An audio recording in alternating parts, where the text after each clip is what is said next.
नमस्कार दोस्तों, welcome to trade and invest. मैं हूं राजेश कुमार और आज मैं बात करने वाला हूं आपसे कुछ ऐसे स्टॉक्स के बारे में जो काफ़ी अच्छा खासा हेल्दी डिविडेंड देते हैं और साथ में उनका फंडामेंटल्स भी काफ़ी स्ट्रांग है। दोस्तों वैसे तो हमें स्टॉक मार्केट में मेन फोकस होना चाहिए कि हम कैसे अपने वेल्थ को ग्रो कर सकें, यानी हमें हमेशा ऐसे स्टॉक्स में पैसे इन्वेस्ट करना चाहिए जो कि फ्यूचर मल्टीबैगर होने का जिसमें चांसेस रहता है। लेकिन दोस्तों प्रॉब्लम ये है कि जो लॉन्ग टर्म इन्वेस्टिंग वो काफ़ी बोरिंग हो जाती है और हम लोग को कुछ ना कुछ करते रहने का मन करता है। तो इसलिए बीच बीच में अगर हमें डिविडेंड से कुछ इनकम आते रहे तो उससे हमारा मोटिवेशन भी बना रहता है। तो जहां तक मेरा ख्याल है हमें हमेशा ग्रोथ स्टॉक्स में फोकस करना चाहिए, लेकिन साथ ही साथ उनमें से कुछ एक दो या तीन स्टॉक ऐसा रखने चाहिए जिनमें काफ़ी अच्छा खासा हेल्दी डिविडेंड भी मिले और जिनमें काफ़ी फंडामेंटली स्ट्रांग हो और उनमें ग्रोथ का भी अच्छा खासा चांसेस हो। तो वैसे ही कुछ स्टॉक मैं आज आपके सामने लेकर आया हूँ। तो जिनमें से पहला स्टॉक है गेल। तो गेल ऑलरेडी दोस्तों एक सरकारी कंपनी है, एक लार्ज कैप कंपनी है, तो इसमें डूबने का चांसेस बहुत ही कम है। और क्योंकि ये सरकारी कंपनी है तो डिविडेंड का गारंटी आपको हमेशा रहता है, क्योंकि सरकार को कोई भी काम करने के लिए उनको हमेशा कैश की जरूरत पड़ती है। एक बहुत बड़ा अच्छा खासा रिक्वायरमेंट उनको डिविडेंड के रूप में आता है। तो चलिए देखते हैं कुछ फाइनेंशियल्स कैसा दिखा रहा है हमें। तो सबसे पहले हम इसका डिविडेंड यील्ड ही देख लेते हैं। दोस्तों डिविडेंड यील्ड वो होता है जो कि आपको स्टॉक प्राइस के ऊपर कितना आपको रिटर्न मिल रहा है। जैसे मान लीजिए इसका डिविडेंड आपको, इसका जो स्टॉक प्राइस आपको दिखा रहा है 110 रुपीज, और मान लीजिए अगर आपको 11 रुपए का डिविडेंड देती है पूरे साल भर में, तो इसका डिविडेंड यील्ड आपको 10% का हो जाएगा। ध्यान रखिएगा दोस्तों, डिविडेंड यील्ड जो है वो स्टॉक के प्राइस पे कैलकुलेट होता है। आप कभी कभी देखते होंगे कि डिविडेंड जो होता है आपको 300% 400% दिखाई देता है, तो वो स्टॉक प्राइस के ऊपर नहीं होता, वो फेस वैल्यू के ऊपर होता है।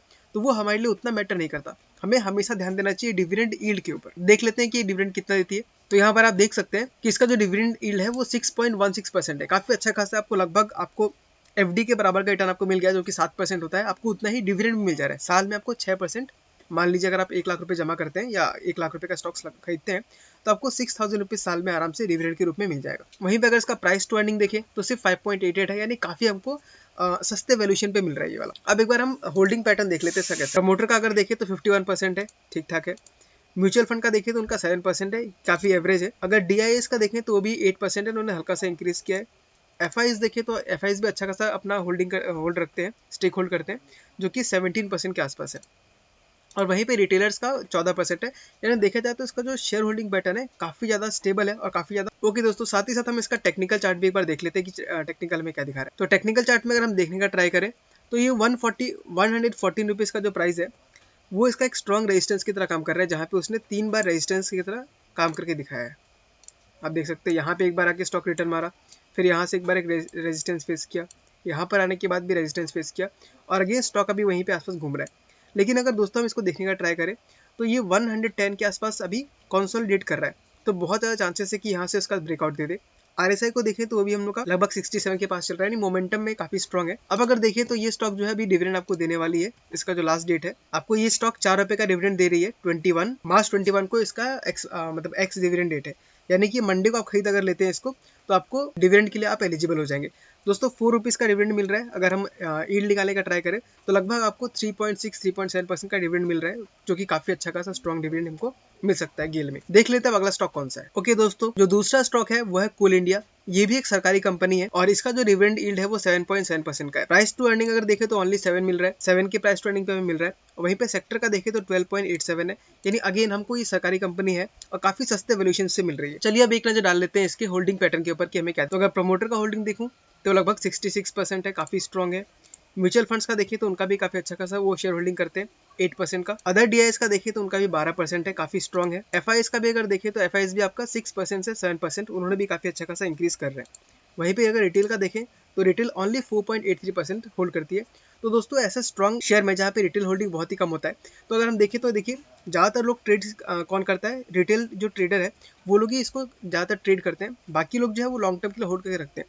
तो जब इतना कम शेयर फ्लोट होता है तो अपने आप आपका ऑटोमेटिकली एक डिमांड बढ़ जाता है और सप्लाई कम हो जाता है, जिसकी वजह से प्राइस भी हमको असर दिखाता है। और क्योंकि इस टाइम पे इसका वैल्यूएशन काफी सस्ता है, डिविडेंड यील्ड भी काफी हाई है, तो यही मौका है काफी अच्छा खासा एक्यूमुलेट करने का। और जब इसका दाम काफी बढ़ जाए तब हम इसमें से हल्का सा प्रॉफिट बुक कर सकते हैं। लेकिन जहां तक अभी का सवाल है, अभी काफी सस्ते वैल्यूएशन मिल रहा है, धीरे धीरे हम इसको एक्यूमुलेट कर सकते हैं ताकि हमें अच्छा खासा डिविडेंड भी मिले और इसमें हम शॉर्ट टर्म के लिए ट्रेड भी कर सकते हैं। दोस्तों अगर इसका हम चार्ट देखें तो हमें यहाँ पे दिखा रहा है कि इस जगह पे 15 नवंबर को इसने एक गैप डाउन दिया था। तो अगर हम नॉर्मल गैप थ्योरी के बारे में सोचकर भी देखें तो इसे गैप फिलिंग करने के लिए वापस इसको यहाँ से आपको 246 का लेवल तक दिखा सकता है, जो कि हमें 12% का रिटर्न दे रहा है, जो कि काफी स्ट्रॉन्ग हमको रिटर्न मिल सकता है। अगर यहाँ पे देखें तो करंटली ये अपना 200 DMA के आसपास ही घूम रहा है। काफी ज्यादा चांसेस है कि 200 DMA के आसपास घूम के ऊपर चला जाए, क्योंकि इसने इसको ब्रेक नहीं किया। अगर इसको ब्रेक करता है तो हमको नीचे के लेवल देखने मिल सकते हैं, लेकिन क्योंकि इसने ऑलरेडी सपोर्ट दो तीन बार ले लिया है, आप देख सकते हैं इसने यहाँ पे एक बार सपोर्ट लिया है, दूसरी बार यहाँ पे सपोर्ट लिया है, तीसरी बार यहाँ पे लिया है और चौथी बार यहाँ पे भी सपोर्ट ले रहा है। आप देख सकते हैं, अगर मैं जूम करूँ तो ये वापस अभी इसने क्लोजिंग 200 DMA के ऊपर ही दिया। तो ये कुल मिलाकर बात इसमें भी है कि कोल इंडिया भी काफी अट्रैक्टिव भी लग रहा है, वैल्यूएशंस काफी सस्ता हो गया, तो इसको भी हम अपने वॉच लिस्ट में रख सकते हैं और अगर चाहे तो धीरे धीरे एक्यूमुलेट कर सकते हैं। दोस्तों हम लोग का जो अगला स्टॉक है वो एक आईटी कंपनी है। हालांकि आईटी कंपनीज अभी काफी ज्यादा प्रॉब्लम फेस कर रही है, जिसके वजह से उनका प्राइस बहुत ही करेक्ट हो गया है, लेकिन यही मौका है उनको एक्यूमुलेट करने के लिए, क्योंकि जितना भी डाउन टर्न आ जाए, कुछ भी हो जाए, फ्यूचर हमेशा आईटी कंपनीज का ही रहने वाला है, क्योंकि आप कुछ भी काम कीजिए सब कुछ डिजिटल ही होने वाला है और जब तक हम लोग डिजिटल में जाते रहेंगे हमें इनकी सर्विसेज का रिक्वायरमेंट हमेशा ही रहेगा। तो यहाँ पे देख लेते हैं इसका क्या है। इसका प्राइस टू अर्निंग हमें 21.51 के आसपास मिल रहा है, काफी रीजनेबल वैल्यूएशन है। अगर हम वही सेक्टर का पीई देखें तो 25 है, हमें काफी सस्ता मिल रहा है वहाँ से। प्राइस टू बुक अगर देखें तो सेक्टर का 7 है और इसका 4.68 के आसपास मिल रहा है हमें। डिविडेंड अगर देखें तो 3.93% हमें डिविडेंड दे रहा है दोस्तों, काफी अच्छा डिविडेंड यील्ड है इसका। एक लार्ज सेप कंपनी होने के बाद भी आपको लगभग 4% के आसपास डिविडेंड दे रही है, बहुत ही अच्छा है। और HCL टेक्नोलॉजी ऐसी कंपनी जिसने काफी अच्छा खासा ग्रोथ दिया है और फ्यूचर में इसका ग्रोथ काफी अच्छा खासा हो सकता है। तो इस स्टॉक में देखिए, बाकी तो जो कंपनी पहले थी वो गवर्नमेंट कंपनी था, उस पर हमें सिर्फ डिविडेंड के लिए इन्वेस्ट करना है, लेकिन इस कंपनी में हम अच्छा खासा ग्रोथ का फायदा भी उठा सकते हैं। चलिए मैं एक बार देख लेता हूँ कि इसका चार्ट पैटर्न में क्या दिखा रहा है। दोस्तों HCL टेक में हमें काफी अच्छा खासा एक कप एंड हैंडल पैटर्न बनते हुए दिखाई दे रहा है। आप देख सकते हैं, अगर मैं यहाँ से देखूँ तो ये हमारा कप बन रहा है और ये हमारा हैंडल है। तो इसको अगर करता तो ये काफी ऊपर जाता, लेकिन इसने अभी हैंडल को ब्रेक नहीं किया है, वापस नीचे आ गया। तो दोस्तों कोई भी जो पैटर्न होता है वो एग्जैक्टली काम नहीं करता, क्योंकि ऑपरेटर्स घुसे रहते हैं, तो वो लोग हमेशा, सबको पता है कि अगर यहाँ पे ब्रेक करता तो ऊपर ही जाएगा।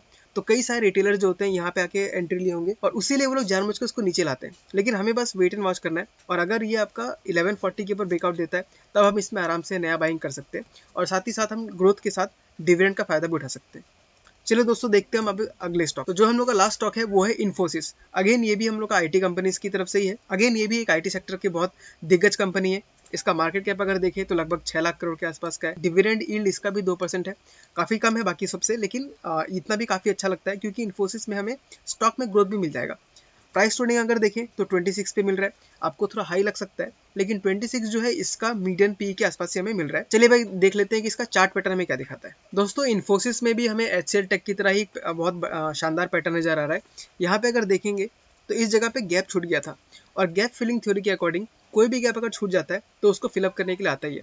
तो अगर यहाँ पे देखें तो ये 1403 के आसपास घूम रहा है, देख सकते हैं कि वो सपोर्ट के आसपास ही घूम रहा है। यहाँ पे देख सकते हैं बार बार इसने यहाँ पे सपोर्ट लिया है, यहाँ पे बस थोड़ा और नीचे चला गया था, 1363 के आसपास तक गया था, लेकिन अगेन ये अपने सपोर्ट के आसपास ही घूमता हुआ हमको नजर आ रहा है।